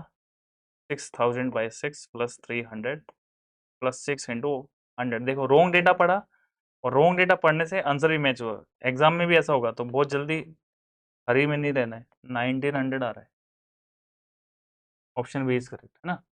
I thought 3.6 is the effective Spain. Isolated T beam के लिए पूछेगा, तो आइसोलेटेड टी बीम के लिए effective width of flange for isolated T beam is L naught upon L naught by B plus 4 BW है ना, मल्टीप्लाई में। और फिर अगर आइसोलेटेड एल बीम के लिए पूछे तो फॉर्मूला याद रखना बहुत आसान है। आप इसको हाफ कर लो, इसको 0.5 लगा दो यहाँ पे, बाकी सब सेम रहने दो। L naught by B plus 4 और ये प्लस BW है, ये this is the plus BW, ठीक है, प्लस BW। तो ये डेटा याद रखना है। जब टोटल रिकमेंडेशन है स्टील और आरसीसी, ज्यादातर क्वेश्चंस आपको कोड से ही मिलेंगे, है ना। कुछ ही क्वेश्चंस होंगे जिसपे आपको लगाना पड़ेगा खुद का दिमाग या कुछ फॉर्मुलेस। वैसे मैंने जितने क्वेश्चंस कवर किए हैं यहाँ से कोडल प्रोविजंस पे ही किए हैं, ये कोड की समरी निकालने की कोशिश की है मैंने। Now the final deflection due to all including effect of temperature creep and shrinkage measured from as cast level of the support of floor, roof and all other horizontal members of the reinforced concrete should not normally exceed span by 250। इसमें दो ही type के question बनते हैं। इसके अलावा एक और question बनेगा जहाँ पे स्पेन बाय 350 और 20 mm का रिकमेंडेशन है, लेकिन वो कब है ना, फ्लोर फिनिशिंग एंड पार्टीशन, इनको इंक्लूड करने के बाद। तो जब तक ये वर्ड ना मिले आपको फ्लोर फिनिशिंग एंड पार्टीशन, तो तब तक आप यही लगाएंगे स्पेन बाय 250। बहुत फ्रिक्वेंट क्वेश्चन है ये भी, और हमेशा कंफ्यूजन होती है स्पेन बाय 250 या 350 है, ठीक है। तो स्पेन बाय 350 और 20 m whichever is lesser, ये कब आएगा, ये तब आएगा जब after floor finishing and partition work, उसको इंक्लूड करने के बाद। फिलहाल तो स्पेन बाय 250 है। Next, limit state of serviceability for deflection including the effect of creep shrinkage temperature, ये तो यहाँ पे भी है, क्रीप श्रिंकेज है ना, टेम्परेचर इधर भी है। Occurring after erection of partition and application of finishes, तो यहाँ पे क्या आंसर आएगा, ऑप्शन में बता देता हूँ क्या लिखे हुए हैं। स्पेन बाय 150, स्पेन बाय 250,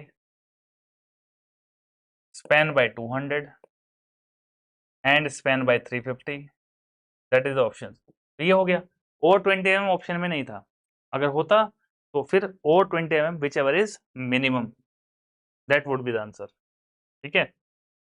तो मैंने आपको की पॉइंट बता दिया कि क्या याद रखना है, इरेक्शन ऑफ पार्टीशन और एप्लीकेशन ऑफ फिनिशेस। जब तक ये नहीं होगा तो स्पेन बाय 250 रहेगा, अदरवाइज स्पेन बाय 350 और 20 mm which ever is minimum. But यहाँ पे 20 mm का केस नहीं है, तो सिर्फ मैंने स्पेन बाय 350 को क्लिक किया, right. Next, how is the deflection in reinforced cement beams controlled as per IS 456। कैसे कंट्रोल करते हैं हम डिफ्लेक्शन को कोड के हिसाब से। तो पेज नंबर 37, क्वेश्चन नंबर भी 37 है और पेज नंबर भी 37 है, ठीक है, कोड का कोइंसिडेंस। तो वहाँ पर आपको स्पेन टू डेप्थ रेशो दिया गया है, तो हम इसको कंट्रोल करेंगे कहाँ से, स्पेन टू डेप्थ रेशो ही कंट्रोल करना पड़ेगा। तो स्पेन टू डेप्थ रेशो है ना, और beams cantilever simply supported and continuous, तो ये वैल्यू दी है 7, 20 एंड 26, आपको याद रखनी चाहिए। और ये कहाँ के लिए है, ये 4 स्पेन अप टू 10 मीटर की वैल्यूज है। तो क्या हुआ अगर स्पेन 10 मीटर से एक्सीड कर गया, for span more than 10 metre, अगर 10 मीटर से बढ़ गया तो एक फैक्टर लग जाएगा, a factor should be multiply, factor should be multiply. क्या है फैक्टर, तो फैक्टर क्या है 10 बाई स्पेन, ये फैक्टर है जो मल्टीप्लाई होगा इन वैल्यूज में। किस में होगा ये, कंटिन्यूस में और सिंपली सपोर्टेड में, और कैंटिलीवर में नहीं, कैंटिलीवर में exact analysis is to be done, ऐसा लिखा हुआ है कोड में, ठीक है। तो जो वैल्यूज हैं ये बदल जाएंगी आपकी सिंपली सपोर्टेड के लिए और कंटिन्यूस के लिए। तो वैलिड है 10 मीटर तक 7 20 26। अगर 10 मीटर से ज़्यादा स्पैन होता है तो एक रिडक्शन फैक्टर लग जाएगा 10 बाई स्पैन का। ठीक है। Now usually stiffness of a simply supported beam is satisfied if the ratio of its span to depth does not exceed। Simply supported में अभी तो पता है 20 है, कैंटिलीवर के लिए 7 है और कंटिन्यूस के लिए 26 है। एंड 1978 इससे पहले वाला जो कोड था, vertical deflection limit is generally assumed to be satisfied provided that ratio of span to effective depth of continuous beam 26 बन गया ना। उस डेटा से 2-3 क्वेश्चन हिट हो गए ना, right. Question number 40, according to IS 456 minimum slenderness ratio for a short concrete column is less than 12, है ना। slenderness ratio L effective by B, if it is less than 12 it's short, if it is greater than 12 it's long, है ना। तो slenderness ratio 12 से कम होगा तो short column. Long column में क्या है, लॉन्ग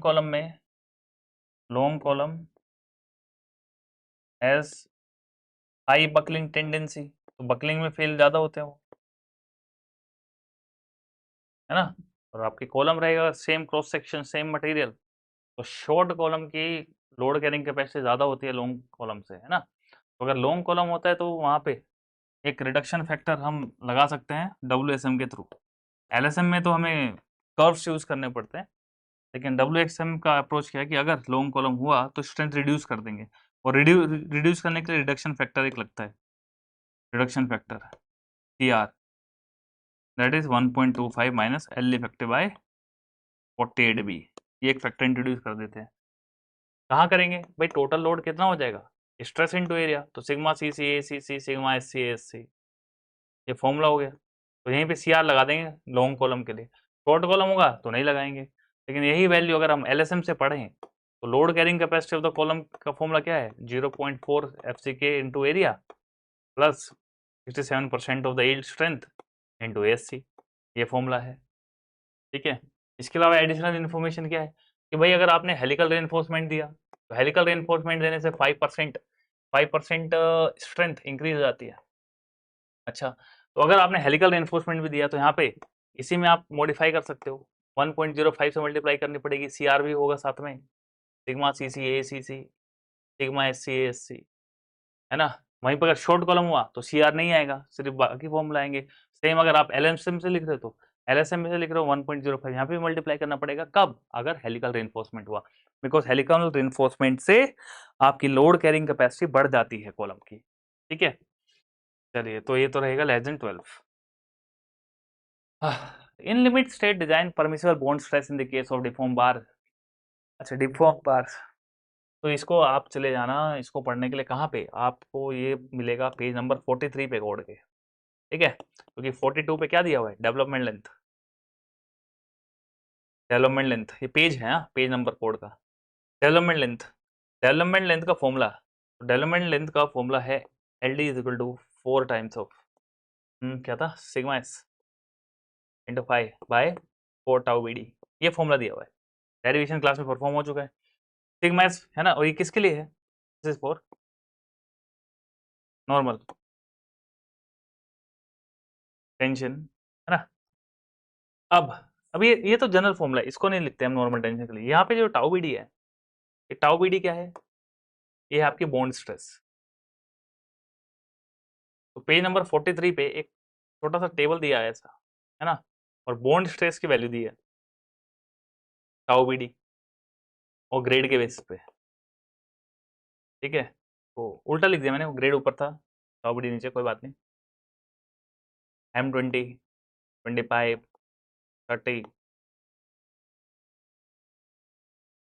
35 40 एंड अबव, है ना। तो ये कुछ इस टाइप से वैल्यू दी है, 1.2 1.4 1.5 1.7 1.9 इन न्यूटन पर एम स्क्वायर, ऑब्वियसली ये वैल्यू देके रखी है आपको।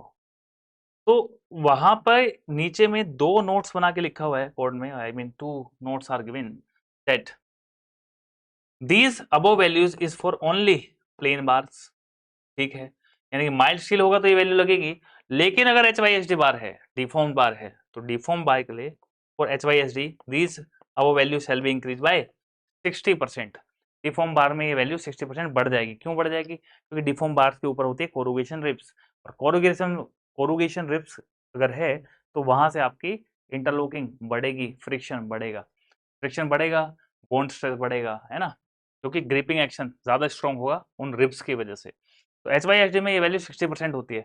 और साथ ही सेकंड नोट में क्या लिखा हुआ है कि अगर instead of tension you are calculating the development length for the compression, these above value shall be increased by 25%। तो यहाँ पे जो 25% है वो किसके लिए है? वो टेंशन की जगह कंप्रेशन में गए तो, ठीक है। लेकिन फिलहाल यहाँ पे हमें कुछ कंप्रेशन के लिए नहीं बोला है, तो जनरल केस 60% बढ़ेगा एच वाई एच डी से, ठीक है।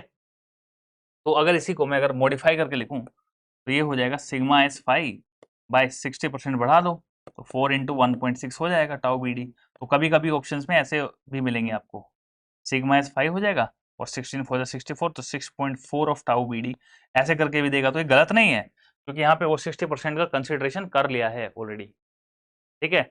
वहीं पे अगर आप चाहे तो अगर इसी को एल डी का value sigma S five by tau B D, अगर यहीं पे टेंशन की जगह कंप्रेशन लगा दो तो क्या आ जाएगा भाई, बॉन्ड स्ट्रेस बढ़ा दिया 1.6 आपने एच वाई एच डी के लिए, और इसके अलावा आपने 25% और बढ़ाया।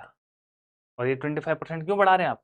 क्योंकि ये टेंशन से अगर कंप्रेशन में चला गया तो तब ये हो जाएगा ये, और इंटू 4 तो ऑलरेडी था, तो ये वैल्यू कितना हो जाएगा देन 1.6 इंटू 1.25 इंटू 4, तो ये हो जाएगा कितना 8 हो जाएगा शायद, 1.25 4 और 255 16 तो ये हो जाएगा sigma S five 8 tau B D आएगा, है ना। तो मैं ये दिखा रहा हूँ कि इसी क्वेश्चन के कितने वेरिएशंस बनाए जा सकते हैं आरसी से, ठीक है।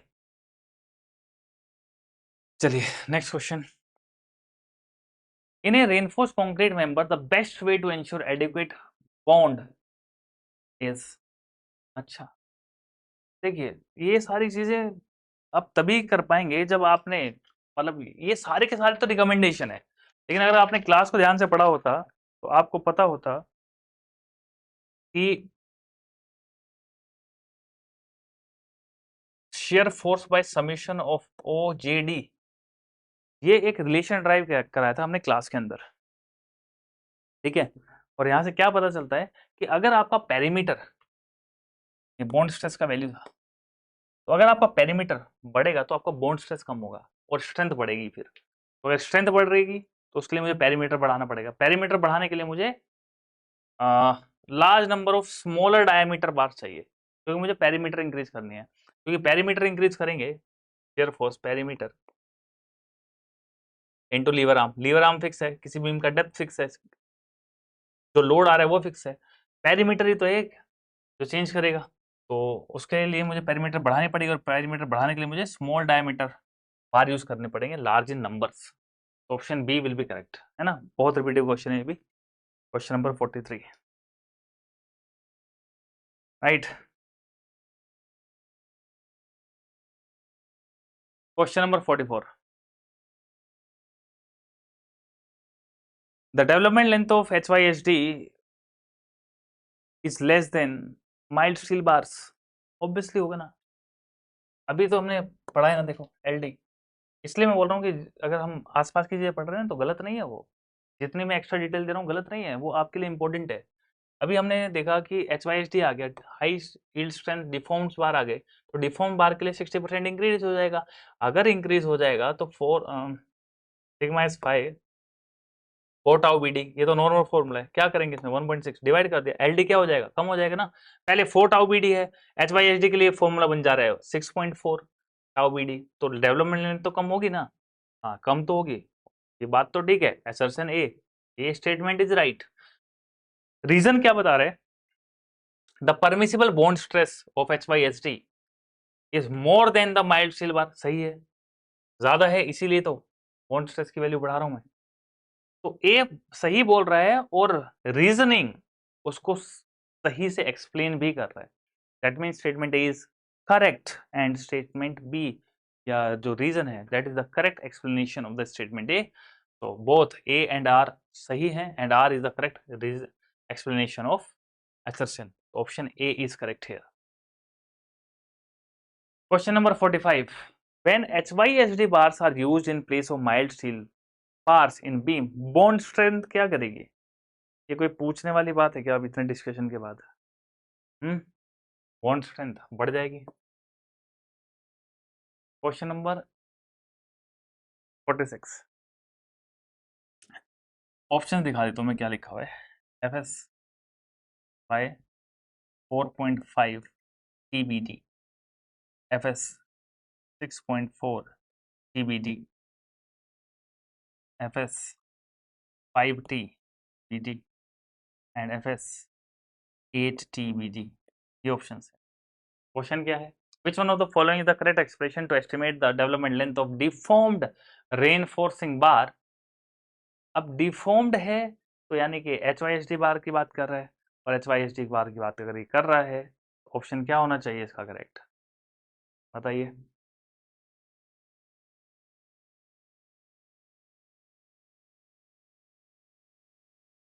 Answer it.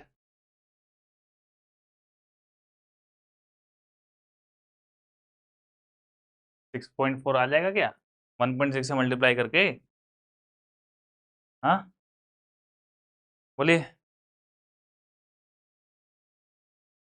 4. Is it true और नॉट?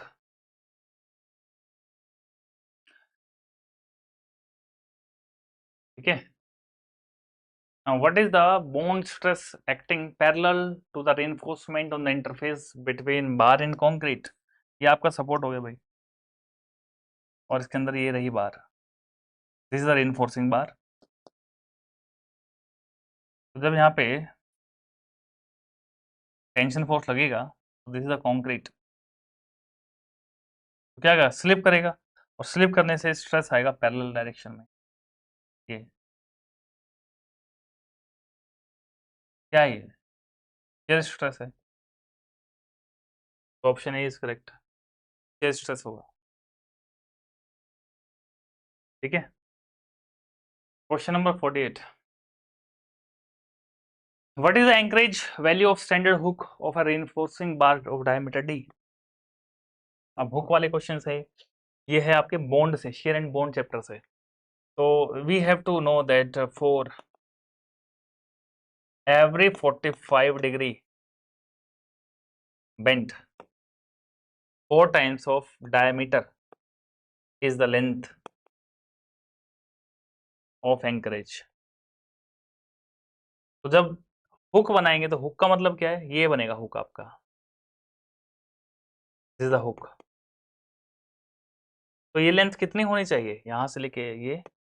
तो कितना डिग्री का एंगल बन रहा है? एंगल है 180 डिग्री डिवाइड 4. तो 4 टाइम्स ऐसा हुआ है तो 4 टाइम्स आप 4 को मल्टीप्लाई करो. तो anchorage length L naught, anchorage length है अगर, if anchorage length is L naught then 16 times of 4 into 4 times of 4D, क्योंकि हर 45 डिग्री के लिए 4D लेंथ है ना. 45 45 45 45 कितना हुआ? 180. अब 4D यहाँ पे, 4D यहाँ पे, 4D यहाँ पे, 4D यहाँ पे, कितना हो गया? 16D.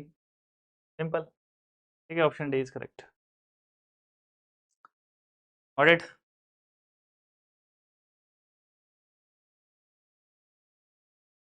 Question number 49. Lap length of reinforcement in compression shall not be less than 24/5 कहाँ है? ये रहा. कोडल रिकमेंडेशन है ये तो directly. You have to remember it's a codal recommendation.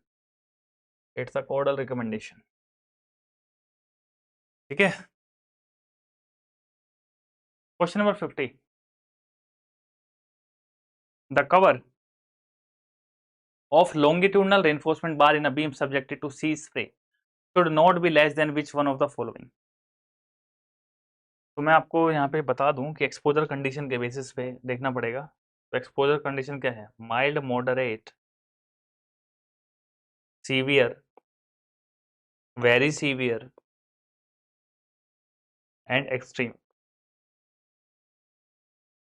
तो कितना कवर लगेगा? तो 20, 30, 45, 50 and 75. Now the thing is, when it is subjected to sea spray के लिए it is under very severe conditions. It is under very severe conditions. और severe condition है तो 50 होना चाहिए, अब तो 50 ऑप्शन में है नहीं, तो next possible answer is D 70, क्योंकि एक्सट्रीम के लिए 75 जाएगा। अब 50 मिनिमम है तो 50 नहीं दे सकते, ज़्यादा देना है ऑप्शन में, ऑप्शन के हिसाब से it's 70 mm is the right answer. Now this is the, I think questions और भी होंगे, 50 इज नॉट एनफ, 51, चलिए क्वेश्चन और भी है। आई थिंक क्वेश्चन पूरे अपलोड नहीं हुए, लेकिन शायद 54-55 क्वेश्चंस हैं। What shall be the maximum area of reinforcement in compression and in tension to be provided in a reinforced concrete beam respectively? तो किसमें पूछा है इसने, बीम में पूछा है, तो बीम में पूछा है तो भाई मिनिमम हो जाएगा 4%, सॉरी मैक्सिमम हो जाएगा 4% इन टेंशन और 4% ही हो जाएगा किसमें, कंप्रेशन में। ध्यान रखना ये 4% का मतलब क्या है, 0.04 BD है।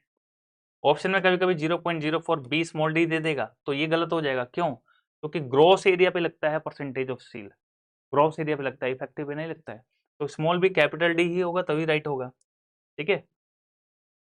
और one more thing I can add that minimum area of steel, minimum area of steel कितना होता है, 0.85 B capital D, sorry minimum area it's effective B C by yield strength, ये मिनिमम एरिया का formula है ना, कितना minimum of tension enforcement होना चाहिए, तो इससे निकाल सकते हो आप, जहाँ पे इफेक्टिव डेप्थ है और मैक्सिमम एरिया पे ओवरऑल डेप्थ है। ये छोटी छोटी बारीक चीजें ही क्वेश्चन को गलत करा देंगी। Question number 52, minimum tension steel का जो अभी मैंने आपको फॉर्मूला बताया कि मिनिमम टेंशन स्टील एस है ना, वो प्रोवाइड क्यों कर रहे हैं हम, तो वो प्रोवाइड कर रहे हैं ताकि सडन फेलियर ना हो पाए, है ना, to avoid the sudden failure. So option A. Given that small D effective depth है, बी विड्थ है, कैपिटल डी ओवरऑल डेप्थ है, मैक्सिमम एरिया ऑफ कंप्रेशन, तो यहाँ पे देखो दोनों ऑप्शन में क्या है डिफरेंस, एक में स्मॉल डी एक में कैपिटल डी है, कैपिटल डी रहेगा, और ये तो पूरे कोड में कहीं मेंशन है 12% ऑफ ग्रॉस एरिया, वो ज़्यादा हो गया। साइड फेस रेनफोर्समेंट कब देते हैं, जब बी मेरी 750 एम से ज़्यादा हो तो 1% का साइड फेस रेनफोर्समेंट लगता है, 0.05 एक तरफ और 0.05 दूसरी तरफ, ठीक है। तो 1% लगेगा, कितना 1% ऑफ ग्रॉस एरिया लगेगा, कब लगेगा, जब डेप्थ बीम का 750 एम से ज़्यादा हो। Question number 55, in an RCC beam of breadth with overall depth D exceeding 750 side face reinforcement चाहिए, अभी बताया 0.1% लगेगा, है ना, कितना है, ओह सॉरी 0.1% लगेगा and 4% of gross area, option C is correct. I think this the end 55 questions we have done, and जितने भी मैंने क्वेश्चंस किए हैं यहाँ पे, ये मैक्सिमम कोडल रिकमेंडेशंस पे ही है, बोर्ड की सारी रिकमेंडेशंस को यूज़ करते हुए मैंने क्वेश्चंस लिए हैं। I hope you enjoyed the session. कितना ये क्वेश्चंस बन पा रहे हैं, कोई कुछ बताना चाहेगा among all these students which are online now?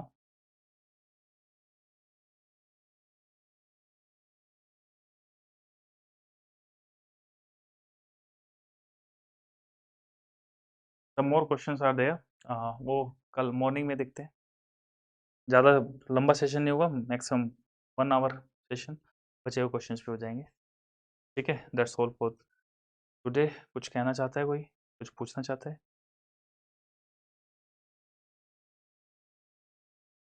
All right, no questions class.